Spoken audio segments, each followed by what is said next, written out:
અમૃત પુષ્પ કેન્દ્ર રાજકોટ ઉમેશભાઈ કામરિયા મારા મોબાઈલ નંબર 94 264 29 894. હવે આ ભાઈ આવ્યા હતા આપણે આ ત્રીજી બોટલ લેવા માટે આવ્યા ને 2 બોટલ લઈ ગયા હતા એટલે 2 મહિના થયા ને ત્રીજા મહિનાની લેવા માટે આવ્યા. હવે એને શું તકલીફ હતી અને શું ફાયદો થયો 2 બોટલમાં એના શબ્દમાં સાંભળીએ. તમારું ગામ? માથક. રહેવાનું મોરબી. નગર. હા, હવે તમને શું શું તકલીફ હતી? મને શ્વાસની તકલીફ હતી. હા. શરીર આખું દુખતું હતું. હા. અત્યારે એમાં રાહત છે. હા, અને પગમાં રાહત છે, પગમાં રાહત, હાલી શકું છું. હા.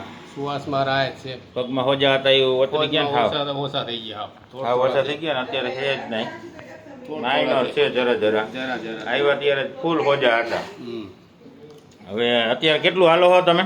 અત્યારે 1 થી 1.5 કિલોમીટર હાલી જાવ. 1.5 કિલોમીટર હાલો હો. શ્વાસ ન ચડતો? ના, ઓછો ચડે. ઓછો ચડે. અને પગમાં દુખાવામાં ઓછો થાય. હાલી અગો. હવે અમૃત પુષ્પના સેવનથી તમને આટલો ફાયદો થયો. બીજાને શું કહેવા માંગો? બીજાને સારું કહેવાય, દવા સારી છે. આ સારી હે, આ કરાય. તમારા કેટલા સમયથી તકલીફ હતી? મારે આ લગભગ 4-5 વર્ષ તકલીફ હતી. 5 વર્ષથી આ તકલીફ હતી એટલે બીજું બધું તો કરી લીધું છે ને, એલોપેથી ના એમાં ક્યાંય રિઝલ્ટ મળ્યું હતું? ક્યાંય નહીં. નહીં. તો અત્યારે તમને આટલો ફાયદો છે. આટલો ફાયદો થયો. જય દ્વારકાધીશ. જય દ્વારકાધીશ.